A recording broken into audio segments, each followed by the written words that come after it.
On garde le contact. Lundi.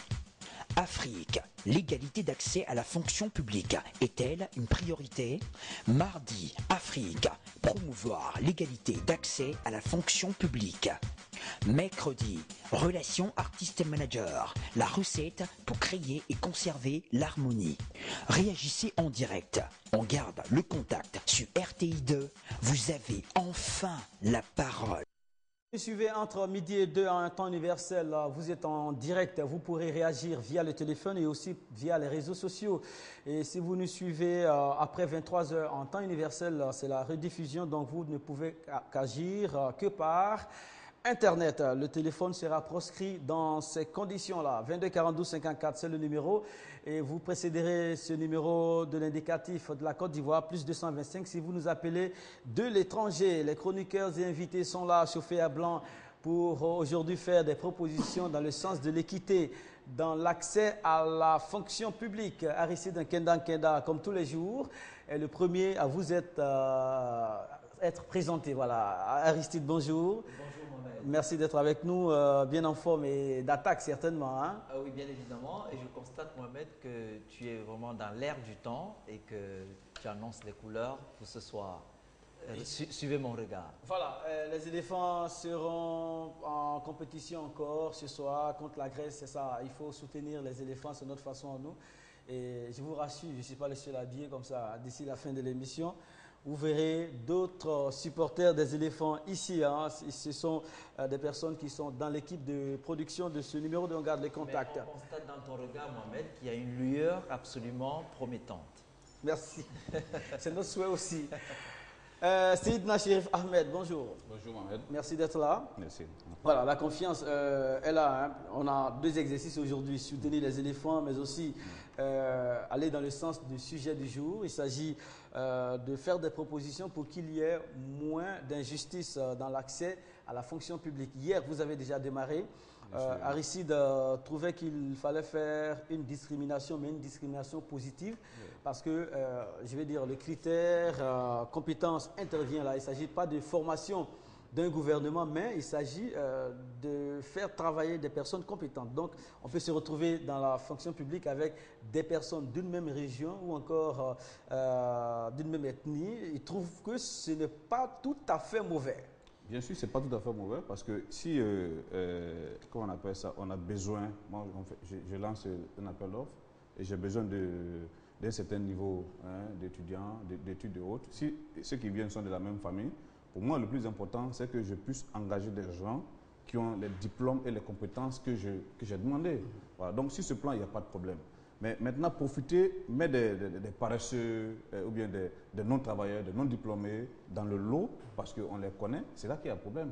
Voilà. Sinon, moi, je ne vois pas trop de soucis en matière de région, ou bien en matière d'ethnie, ou bien en matière de religion. Voilà. C'est pas ça qui est le plus important. On ne doute pas de la compétence ou de la sincérité de ceux qui recrutent, mais c'est une pratique un peu courante. Hein. Le monsieur est promu à un poste, ceux qui l'ont aidé à être là ont des listes, même si sur la liste, il y a des personnes pas du tout compétentes. Il a les mains liées parfois. Oui, parce que... Il a les mains liées parce qu'on l'a positionné là. Il y a un droit que les gens refusent de faire la promotion. C'est-à-dire qu'il y a le droit de l'égoïsme. C'est-à-dire que tu m'as nommé dans un poste, j'ai le droit d'être égoïste à ton égard. Ça veut dire quoi? Ingrat. J'ai le droit d'être ingrat à ton égard. Ça veut dire quoi? Quand vous me nommez à un poste de responsabilité, ce n'est pas obligatoire que j'obéisse à tes choix.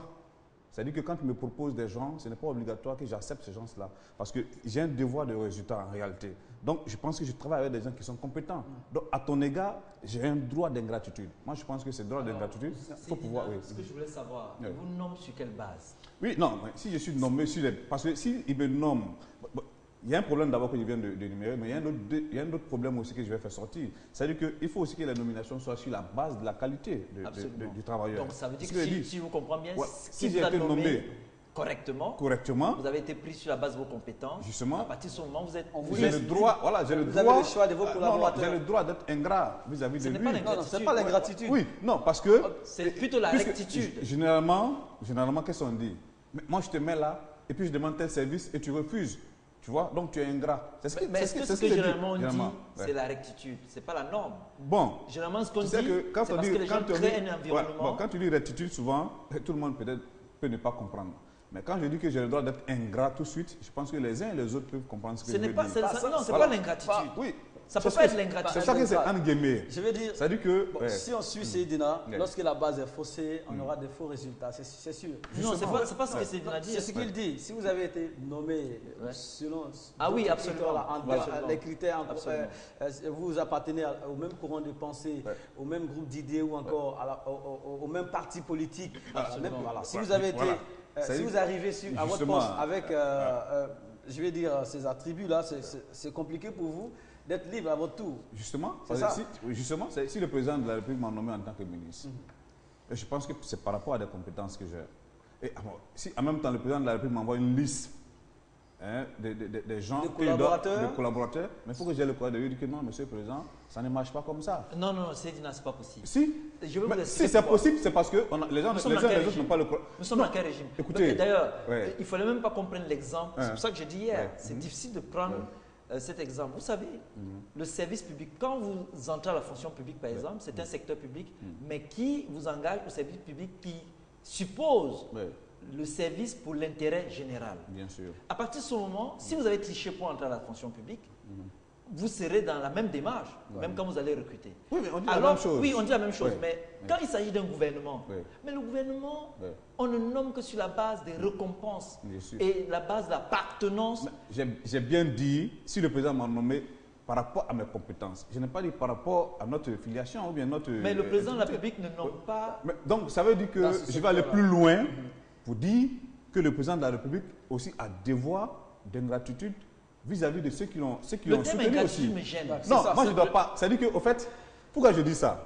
Il veut Nous dire sommes qu'il dans n'est nous pas sommes dans une obligé société d'obéir les yeux justement, nous sommes dans une fermés, société où les uns, je vous dis ce Mais qui il y a est notre en bas, thème pour ça. où les uns, laissez ça, c'est-à-dire où les uns et les autres disent, moi je t'ai nommé et je te demande ceci, tu refuses, tu es ingrat.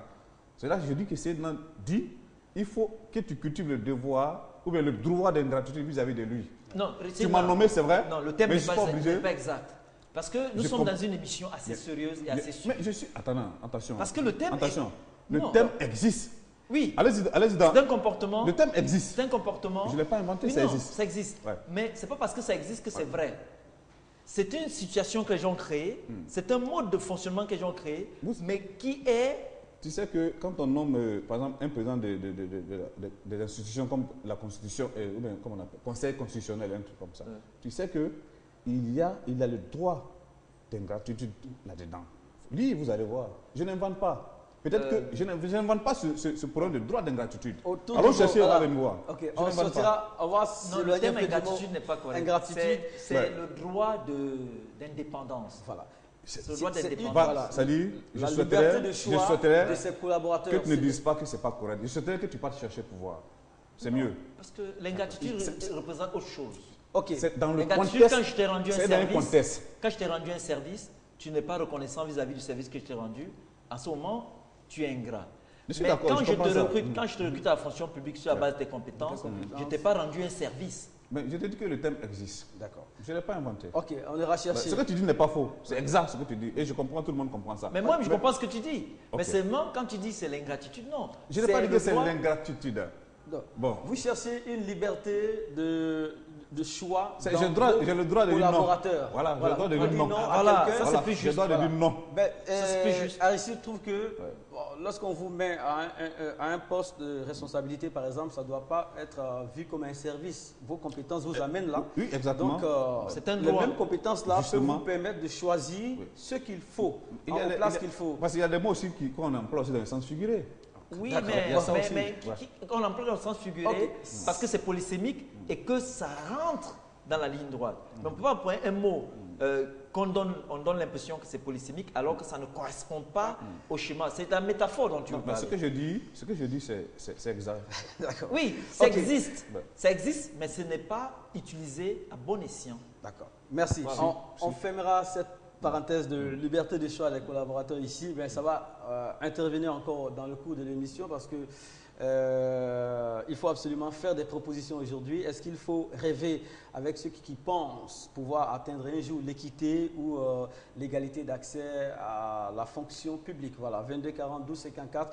Les dés sont jetés. Aristide face à Seydina. Voilà, On aura l'occasion de creuser le dessous. On n'a pas encore Et où est passé Diop? Diop, il est à Bamako, il nous suit. C'est Dina qui l'a fait fuir. Ça c'est depuis un certain moment à côté de Seydina. Je ne le vois pas. Mais qu'est-ce qui s'est passé, Seydina? Il a la mission. Il est en mission à Bamako. Pour lui ou pour vous? Non, il a la mission pour la jeunesse africaine. D'accord, merci beaucoup. C'est un afro-optimiste en mission pour les afro-optimistes. Non, ceux-là ne sont pas afro-optimistes, hein, je vous ai dit. Ils sont tellement pessimistes. Vous vous souvenez récemment qu'on a dit qu'il y a 80% au CPE, c'est des afro-pessimistes. C'est pas du pessimisme, hein? Ah, c'est vrai qu'ils ont trouvé que... Non, c'est pas du pessimisme. Il faut être réaliste comme nous. Non. Inscrivez-vous dans notre dynamique. Nous sommes réalistes et nous sommes dans cette dynamique-là. Merci. Patrick, on ne vous a pas encore arraché un bonjour. Ça va, Patrick? Bonjour Mohamed, bonjour aux téléspectateurs. Et sur la toile, ça bouge déjà. Ça bouge. À l'instar de M. Seydino et de M. Nkenda, ils sont très chauds aussi, nos internautes. Et bien sûr, ils auront l'occasion de s'exprimer quand j'aurai le plaisir de lire dans la deuxième partie de cette émission. Vous avez pu parcourir le premier jet de réaction. Oui. C'est quoi la tendance? Peut-on rêver un jour atteindre l'équité? Peut-on rêver, mais à une condition, c'est d'exclure déjà, comme le disait, à la culture du mérite pour ceux qui ont des responsabilités dans la fonction publique, doit être là pour cela, parce qu'ils ont des compétences et non pas parce qu'ils sont parentés à un chef ou à un patron dans la société. Ce que Seydina craint, je t'ai nommé, je t'ai rendu service, à ton tour, il faut me rendre service, Voilà. de service en service, on patauge. On pataugera. Les brèves tout de suite et maintenant.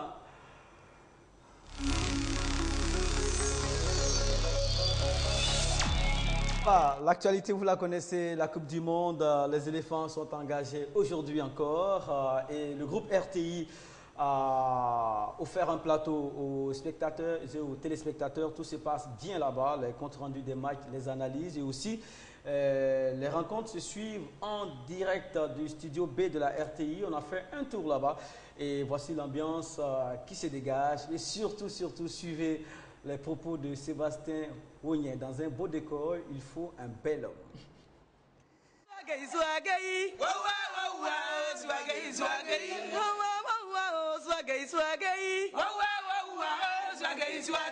Merci beaucoup. Cette année, la finale, là, c'est le Brésil et la Côte d'Ivoire. Nous sommes à fond derrière notre équipe. Eh bien, nous découvrons aujourd'hui cet environnement très fonctionnel et vraiment adapté. Et puis alors, comme vous voyez, il y a de la place, il y a un beau décor. Vraiment, c'est un véritable plaisir de commenter les matchs dans ces conditions-là. Si vous voyez un beau décor, c'est parce que vous avez aussi en face de vous un bel homme. Et donc, pour qu'un décor soit joli, il faut que celui qui est assis là soit également beau. Nous disons merci à la direction générale de la RTI qui a mis vraiment les moyens. C'est une bonne chose pour les téléspectateurs parce que quand ils voient ce décor, c'est une fierté pour la Côte d'Ivoire. On a vraiment l'impression d'être dans quelque chose qui recherche la performance. Ici, c'est encore plus vivant. C'est ainsi comme on était au Brésil. On aime ça. C'est très... Donc, on est resté, mais on se sent au Brésil. Un merveilleux public. Et puis, bon... On voit que le mondial 2014, ça a changé un peu la donne. J'ai 7 caméras plus une grue, donc je fonctionne avec 8 caméras. On est en train de travailler encore pour vraiment améliorer ce que vous venez de voir. Puis on espère que les téléspectateurs vont aimer. Il faut qu'on soutienne nos équipes et on espère que cette année ça se passera super bien. Et puis même si ça ne se passe pas bien, on est obligé parce qu'on est ivoirien de continuer à les soutenir. Cette année, la finale, c'est le Brésil et la Côte d'Ivoire. Voilà, bonne chance aux éléphants de Côte d'Ivoire. Aristide attend des chances ce soir. Oui, beaucoup. Déjà, comme tu disais, tu as l'habitude de dire, je faisais les matinales il y a jusqu'à date récente sur une radio commerciale La Place. Et donc, j'avais dit que les éléphants iraient très, très, très loin. Je voulais simplement revenir sur le décor de tout à l'heure pour dire bravo à la direction générale de la RTI parce que ça prouve qu'aux Ambienés, la valeur d'attente pour le nombre des années. On voit bien qu'il y a une fraîcheur intellectuelle et un ravissement complet. Et surtout dire, comme a dit Aimé Bruyère, c'est fonctionnel. Pour expliquer que, bon, je ne veux pas revenir sur les propos du présentateur. Sébastien. Parce que les goûts et les couleurs, on ne discute pas. Mais seulement ce plateau, il est fonctionnel. Pourquoi? Parce que c'est du design.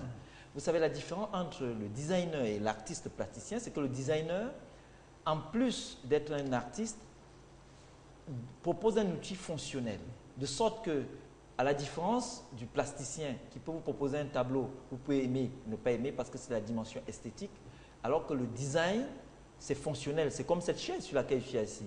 Si cette chaise me fait mal au dos, putain, on peut poursuivre celui qui a designé.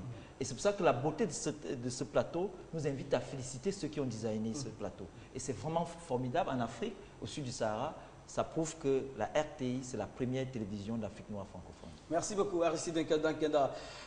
Patrick, vous qui suivez de très près les évolutions, 2 minutes, Patrick, des différentes équipes. Aujourd'hui, peut-on espérer, ça c'est une parenthèse, on peut espérer, sincèrement, Mohamed, avec cette équipe ivoirienne qui a un très bon jeu, un fond de jeu désormais, et aussi avec des joueurs de qualité comme Bonnie Wilfried, Gervinho, Didier Drogba. En tout cas, ils pourront jouer pleinement leur chance ce soir. Ils ne mangeront pas de la viande, ils mangeront de la graisse. Ah d'accord. En griffe, voilà. Ils mangeront de la graisse. Très bien.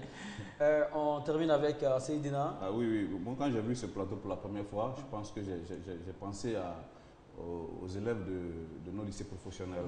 Je pense qu'il faut donner souvent aussi l'occasion à ces gens-là de pouvoir s'exprimer dans plusieurs domaines d'activité. Quand j'ai vu ça, franchement, je rêvais qu'on me dise que ça a été fait par des Ivoiriens. D'accord. Merci beaucoup. On va se rapprocher de notre sujet du jour, l'égalité d'accès à la fonction publique. Depuis une semaine, le mot qui revient surtout depuis qu'on a commencé à nous intéresser à la question du service public, c'est le mot corruption, Patrick. Bien sûr, le mot corruption revient le plus souvent parce que c'est ce qui malheureusement mine le secteur de la fonction publique. Et là, nous avons à proposer un document qui parle d'une entreprise de construction qui avait posé sa candidature pour obtenir le marché de construction d'une école. Et voulant absolument obtenir ce marché, elle a proposé la corruption à l'un des membres de la sélection venue de l'État. Vous allez voir la suite. Qu'est-ce qui va décider? Se laisser corrompre ou combattre ce fléau? Regardez. L'article du journal parle d'une entreprise de construction qui avait, comme beaucoup d'autres entreprises, posé sa candidature pour avoir le droit de construire la nouvelle école dans la commune d'Aïcha. Comme cette entreprise voulait absolument obtenir le marché, elle a essayé de corrompre l'un des membres du comité de sélection de l'État. Mais cette personne ne s'est pas laissée corrompre et a dénoncé l'abus. Résultat, l'entreprise est maintenant inscrite sur une liste noire et chacun sait qu'elle est corrompue. Quand il s'agit de construire par exemple une nouvelle école ou une nouvelle route et qu'une entreprise corrompt un ou des fonctionnaires pour justement obtenir ce marché, on parle de corruption. Si une telle tentative de corruption apparaît au grand jour, par exemple parce que le fonctionnaire en question ne se laisse pas corrompre, ou si une troisième personne est au courant et ne garde pas le secret, l'entreprise concernée est inscrite sur la liste noire. Lorsqu'une entreprise se trouve sur cette liste, elle n'obtient plus de marché public. L'entreprise s'est donc fait du tort à elle-même. Voilà, vous venez de voir ces images. Heureusement que le membre de la sélection nationale par rapport à l'obtention du marché de la construction de cette école ne s'est pas laissé avoir par ce monsieur. Donc cela nous donne la leçon de savoir qu'il serait mieux de combattre la corruption dans le milieu pour pouvoir justement atteindre l'émergence, comme le dit maintenant. Merci Patrick. Hier, le sujet concernait l'égalité d'accès à la fonction publique. Voilà, et on essayait de savoir s'il s'agissait d'une priorité chez les recruteurs. Voici ce qui a été dit à partir de ce plateau.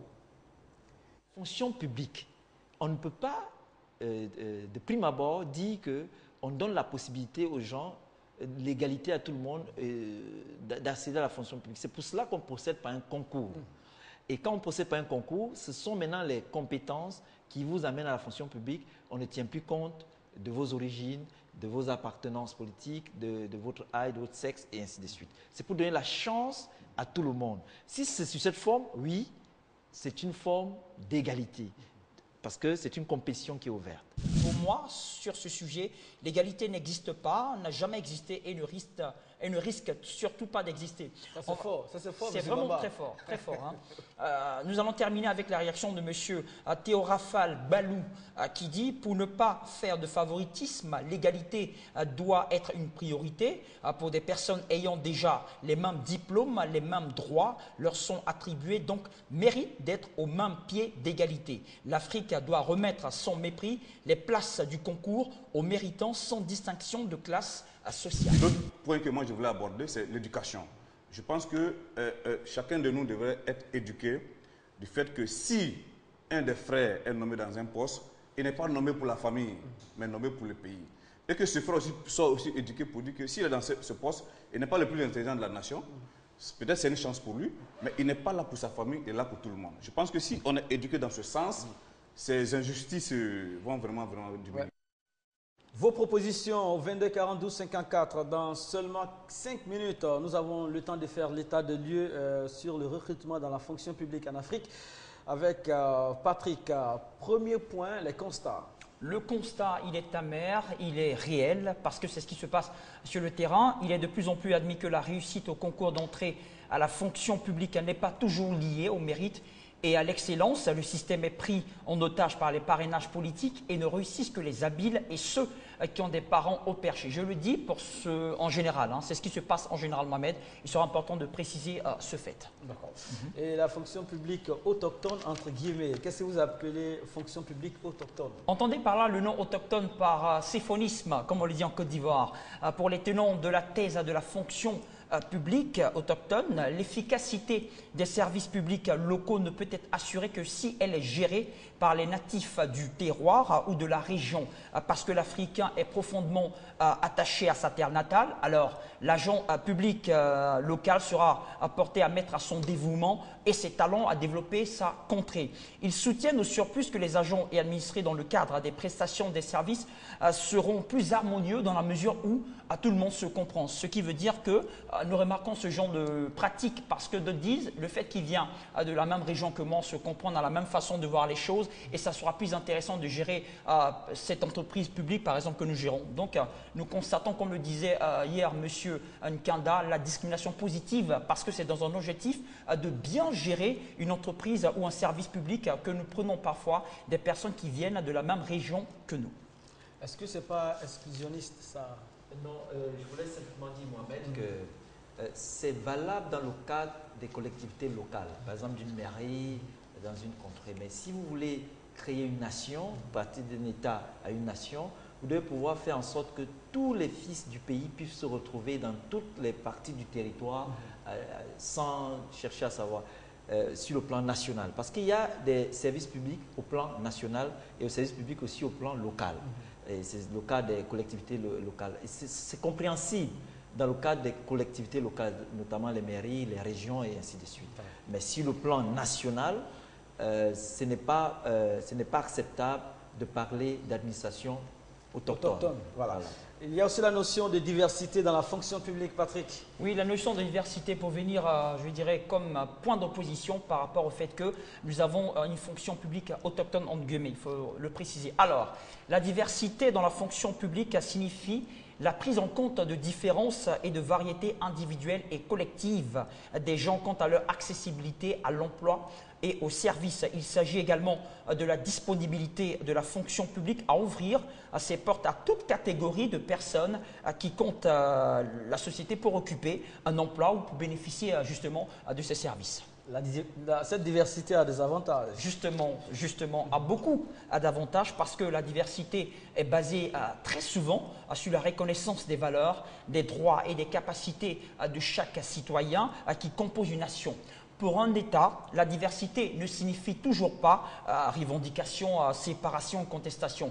Elle procure également l'unité dans la complémentarité, parce que le disait un grand écrivain, que nous pouvons avancer dans ces sociétés grâce à la contradiction. Donc parfois, il est important de laisser place à la diversité dans la fonction publique pour que les idées de plusieurs personnes puissent concourir vers, je dirais, un développement de notre pays. Alors, l'état de la société, elle doit refléter, bien sûr, sur notre miroir, c'est-à-dire que le comportement de chacun pourra mettre l'autre s'il n'est pas dans les conditions d'éthique de cette entreprise justement pour qu'il puisse remettre sur pied à ses compétences et ses qualités. Merci Patrick. 22 42 54, madame, messieurs, nous aurons une demi-heure de discussion ici avec vous et aussi sur les réseaux sociaux concernant les propositions pour atteindre l'équité dans le recrutement concernant la fonction publique. On se revoit tout de suite. On garde le contact. Lundi. Afrique, l'égalité d'accès à la fonction publique est-elle une priorité? Mardi, Afrique, promouvoir l'égalité d'accès à la fonction publique. Mercredi, relations artiste-manager, la recette pour créer et conserver l'harmonie. Réagissez en direct. On garde le contact sur RTI2. Vous avez enfin la parole. Suivez entre midi et 2 en temps universel. Vous pouvez utiliser votre téléphone. Dans le cas contraire, agissez par Internet. Alors, Aristide, votre inquiétude, on la comprend. Il ne faut pas que la recherche de l'égalité et l'équité tue la recherche de l'excellence et de la compétence. Absolument. Et parlant de diversité, comme évoquait tout à l'heure Patrick Diakan, il faut faire très attention au niveau de la diversité. Lorsqu'on construit une nation, on s'arrange à mettre en compte un concept sociétal qui prend en compte le consensus. Et certains États ont compris qu'il y a, dans la marche vers la nation, on s'est rendu compte qu'il y a des groupes ethniques ou bien des régions qui sont plus en avance qui sont proactifs, en fait, quand il s'agit d'aller à l'école et ainsi de suite. Ils se rendent compte que ceux-là réussissent, par exemple, dans les matières scientifiques, réussissent dans les concours où intervient tout ce qui est technique et technologie. À partir de ce moment, l'État conçoit une méthode où il introduit la discrimination positive pour permettre aux autres d'avoir aussi accès à ces filières-là. C'est ce qui se passe dans un certain pays d'Afrique centrale où, à l'université, lorsque vous entrez, je l'ai dit hier, on met devant votre nom l'initiale de votre province d'origine. De sorte que quand on se rend compte que ceux de cette province, qui sont généralement plus aptes à passer ces concours, à avoir de bonnes notes dans ces matières, quand ils sont arrivés à un certain quota, qu'on les bloque pour permettre aussi aux autres de passer, de sorte qu'ils ne se retrouvent pas seuls. Et ça, c'est un consensus, ça fait partie de ce qu'on appelle le patrimoine, parce que le patrimoine, c'est un consensus. Donc, à partir de ce moment, on a créé un système sociétal dans lequel nous nous inscrivons et nous marchons là-dedans. Et cette diversité s'installe progressivement. D'accord. Alors, vu de cet angle, Seydina, ceux qui crient à l'injustice, à la corruption, doivent s'en prendre qu'à eux-mêmes parce que le critère compétence étant mis en avant ici, si vous n'avez pas été retenu, c'est parce que vous montrez des insuffisances. Oui, ça c'est une réalité et ça c'est la vérité. Mais pour moi, le problème le plus important, c'est la création d'emplois. C'est parce qu'il n'y a pas d'emploi. Quand il n'y a pas assez d'emplois, obligatoirement, ça engendre et ça crée la corruption. Parce que s'il n'y a que 2 postes et qu'il y a peut-être 5 étudiants qui ont fini, 100 diplômés qui ont fini, mais je pense que c'est à partir de là que la corruption souvent rentre en jeu. Il y a 100 postes, il y a 100 personnes qui ont la capacité d'occuper les 100 postes. Moi, je pense qu'il n'y a pas de problème à ce niveau. Donc, les États africains aussi, pour pouvoir lutter contre la corruption, pour pouvoir essayer de lutter pour créer l'égalité, au niveau de recrutement à la fonction publique, il faut qu'ils créent aussi des emplois. Il faut qu'ils créent de l'emploi. Parce que nous sommes un continent pauvre, parce qu'il y a trop de travail à faire. Donc il faut qu'on puisse créer comment on appelle ça, de l'emploi pour que les gens puissent travailler. Je pense que c'est à partir de là qu'il y a le problème. Je crois que Seydina a parfaitement raison. Il parle parce qu'il y a des principes directeurs du service public. En plus de la continuité, parce que dans un service comme l'hôpital, s'il y a un mouvement de grève, il faut que le service continue. C'est l'un des principes directeurs. Le deuxième principe, c'est la mutualité dont parle Seydina, c'est-à-dire l'adaptabilité à l'évolution des besoins collectifs aux exigences de l'intérêt général. Ensuite, il y a